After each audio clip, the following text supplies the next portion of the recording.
नमस्कार मित्रों, मैं एसवी भारद्वाज आपका फिर से स्वागत करता हूं। दोस्तों, 1 मई से लेकर 31 मई क्या कहते हैं सितारे कुंभ राशि कुंभ लग्न के लिए जानने की कोशिश करते हैं इस वीडियो से। जैसा कि आप देख रहे हैं, बड़े बवंडर की संभावना। जी हाँ दोस्तों, चूंकिएगा मत, ये तूफान से पहले की कहीं शांति तो नहीं। ग्रहों की स्थिति कुछ इस तरह से है, क्योंकि काफ़ी परिवर्तन होंगे इस महीने। 5 परिवर्तन। पहला परिवर्तन बुध का होगा। बुध तृतीय भाव में मेष राशि में। सूर्य 14 तारीख को चतुर्थ भाव में सुख भाव में। 15 तारीख को गुरु पंचम भाव में और 18 तारीख को राहु तथा केतु आपके लगन और सप्तम भाव में क्रमशः गोचर करेंगे। तो ये बड़े परिवर्तन है, बड़े ग्रहों का परिवर्तन है। तो इसमें किस तरह की स्थिति रहने वाली है? शनि तो बेहतर है, इसलिए कोई तूफान आने की संभावना हो ही नहीं सकती। धन भाव में शनि कब से बुरे होने लगे? द्वितीय भाव में लग्नेश कब से बुरे होने लगे? अगर मैं कहूं बुरे नहीं होते तो अच्छे भी कब होने लगे? जी हाँ दोस्तों, घबराइए मत, मैं तो जस्ट हंसी कर रहा था। शनि अच्छे हैं, डोंट वरी, शनि बहुत अच्छे हैं, क्योंकि नक्षत्र भी शनि ने अपना ले लिया है। 2 अक्टूबर तक शनि उत्तरा भाद्रपद में रहेंगे, इसलिए शनि को तो हम कह ही नहीं सकते कि बुरे हैं। वैसे भी उतरती हुई 7.5 का आगाज कर दिया है शनि ने, तो ये शनि परिवार के भाव में, कुटुंब के भाव में और धन के भाव में आपको धन तो देते रहेंगे, धन की किल्लत तो नहीं होने देंगे, ये बात तो निश्चित है। शुक्र ये है ग्रह जो इस महीने तो कुछ ना कुछ देने वाला है। अगर पीछे नहीं दे पाए, इस महीने क्या दे सकते हैं, इसके ऊपर बात करते हैं। शुरुआत हम आपके योग कारक प्लैनेट शुक्र से ही कर दे तो कोई किसी को दिक्कत नहीं होनी चाहिए। देखिए, शुक्राचार्य दैत्य गुरु उच्च के हैं, तो इस तरह के ग्रह की बात बहुत अच्छी लगती है बात करनी। देखिए, भाग्य स्थान का मालिक लग्नेश के साथ बैठा हो, धन भाव में हो, गौर करिए, पहले भाव का मालिक 9th लॉर्ड के साथ धन भाव में है, तो भाग्य के कारण धन आता है। दूसरे, आप भाग्यशाली हो जाते हैं। कब से हुए हैं? सही मायने में 29 मार्च से हुए हैं, शुक्र और शनि की युति के कारण। जब जब संबंध बनाया है शनि शुक्र ने आपकी कुंडली में, आप अपना होरोस्कोप निकाल के देखें तो इससे बेहतर योग नहीं होता। हमारे प्रधानमंत्री नरेंद्र मोदी की कुंडली में भी चंद्रमा और मंगल की युति लगन में है, लग्नेश लगन में है, भाग्य स्थान का मालिक चंद्रमा साथ में है। तो लग्नेश 9th लॉर्ड का संबंध हो जाए तो व्यक्ति भाग्यशाली होता है। ये याद रखिए, अगर आपकी कुंडली में इनका दृष्टि संबंध भी हो, भले 6, 8, 12 भावों में जाकर बैठ जाए शुक्र, लगन का संबंध होना चाहिए दृष्टि से या युति से, तो व्यक्ति किस्मत वाला ही होगा अंततः, भले उसकी पूरी कुंडली कैसी भी क्यों ना हो। तो ये आपका महीना शुक्र के हाथ है, शनि के हाथ में है, हाँ गुरु के हाथ में ही है 14 तारीख से। शनि शुक्र भाग्यशाली तो बना दिया आपको। अब भाग्य के कारण क्या मिलेगा? धन मिलेगा। जी हाँ दोस्तों, धन मिलेगा, पुरुषार्थ से भी मिलेगा, स्पीच से भी मिलेगा।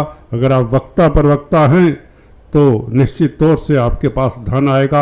आपकी स्पीच काफ़ी प्रभावशाली होगी क्योंकि शनि साथ में है। शनि का प्रभाव शुक्र के ऊपर हो तो आप गहरे सोचने वाले होंगे। शुक्र के ऊपर शनि का प्रभाव, आपकी सोच ऐसी होगी कि सामने वाले के दिल में उतर जाएगी आपकी बात।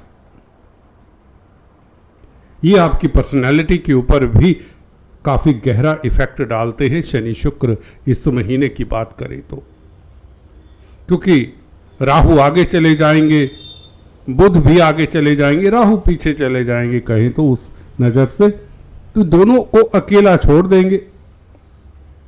ये तो प्रभावित करेंगे। मिड ऑफ मई के बीच में शनि शुक्र का अकेला रह जाना, दो मित्रों का ये गोष्ठी करने वाले हैं जबरदस्त, आपके सुख में वृद्धि की गोष्ठी। ये मीटिंग बुलाने वाले हैं कि काफ़ी समय से कुंभ राशि को हमने कुछ दिया नहीं, ये जमीन जायदाद प्रॉपर्टी के बारे में कुछ ना कुछ बातचीत करने वाले हैं, क्योंकि सुख भाव का मालिक प्रॉपर्टी का भी मालिक हुआ करता है। आपके भौतिक सुख बढ़ने वाले हैं। कब से दोस्तों? ये यूं तो योग काफ़ी समय से बना हुआ है। मुझे लगता है जैसे ही कुमार ग्रह आगे जाते हैं 7 तारीख को, शनि राहु शुक्र ये आपके लिए बेहतर स्थितियां क्रिएट करेंगे। जहाँ तक भौतिक सुखों की बात है, ज़मीन जायदाद प्रॉपर्टी रिलेटेड, राहु को मैं कैटालिस्ट ही कहता हूँ। हालांकि वाणी के भाव में राहु इतना उत्तम फल नहीं देते, परंतु शनि शुक्र को प्रभावित कर रहे थे या प्रभावित हो रहे थे, तो इसलिए बुरे नहीं कहे जा सकते राहु अभी तक। बात कर ले दोस्तों बुध की। बुध भाग्य स्थान को देखते हैं, शुक्र के भाव को देखते हैं, पंचमेश होकर देखते हैं। पंचम भाव का संबंध भाई नवम भाव से हो गया। भाग्य के कारण विंडफॉल भी हो सकता है। शेयर स्टॉक मार्केट वालों के लिए अभूतपूर्व सफलता के योग बन जाते। 9th लॉर्ड तो धन भाव में बैठ गया लग्नेश के साथ। धन आने के योग तो शुक्र शनि ने बना दिए, तो बुध भी यही कर रहे हैं। पंचमेश भाग्य स्थान को देख रहा है, तो विदेशों से भी लाभ, मल्टीनेशनल कंपनी से लाभ, व्यापार से लाभ, व्यापार में कुछ ना कुछ खास घटनाक्रम आपके अनुसार हो सकता है। और छोटी बड़ी यात्राओं से भी आपको लाभ हो, कम्युनिकेशन से शुभ समाचार मिले, अड़ोसी पड़ोसी मित्रों का साथ मिलने के योग बनते हैं। क्योंकि काल पुरुष कुंडली में यहाँ पर मिथुन राशि आती है, इसलिए बुध अच्छे ही कहे जाएंगे। बौद्धिक बल आपका अच्छा रहेगा। बौद्धिक कार्य करने वालों के लिए समय श्रेष्ठ रहेगा। व्यापारी के लिए, कंप्यूटर आईटी लाइन के लिए अच्छा समय है। सूर्य आगे आ जाएंगे 14 तारीख तक, परंतु उच्च के रहेंगे। सप्तम भाव आपके दाम्पत्य जीवन का है, तो दाम्पत्य जीवन तो मधुर रहेगा। 14 मई तक सूर्य गारंटी देते हैं क्योंकि उच्च के है। लव लाइफ बेहतर रहेगा।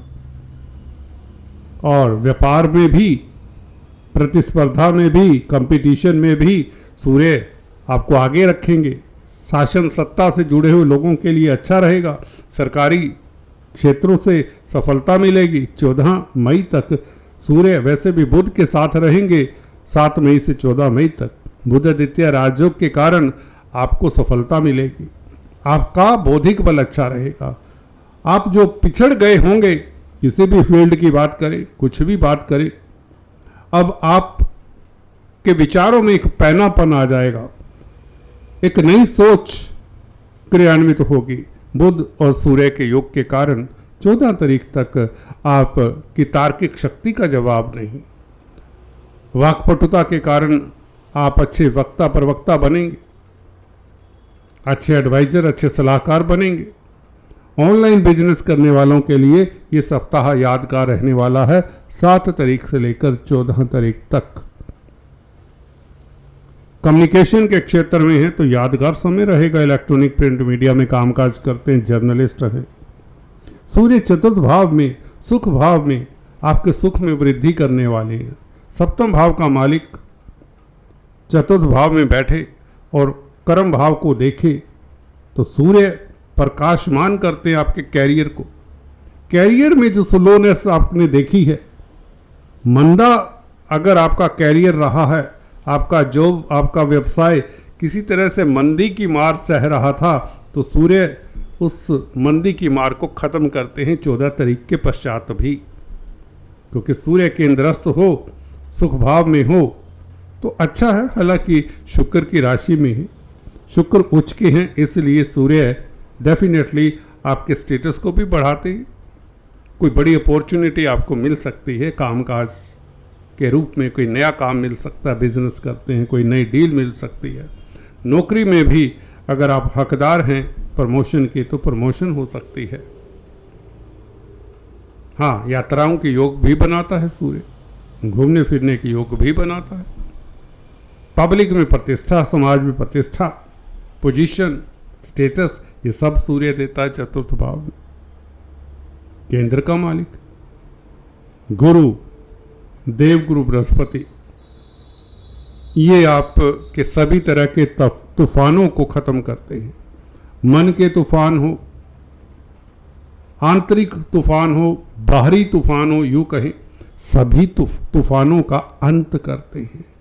भले राहु भी क्यों ना लगन में बैठे हों, गुरु की दृष्टि में अमृत होता है। हम अक्सर आपको बताते हैं, गुरु की दृष्टि लगन पर पड़े तो निश्चित तौर से आपको दूरदृष्टा बनाता है। ये गुरु हम्बल बनाता है, दयालु बनाता है, सफल बनाता है, आपको भौतिक सुख देता है, आपकी आर्थिक स्थिति बेहतर करता है।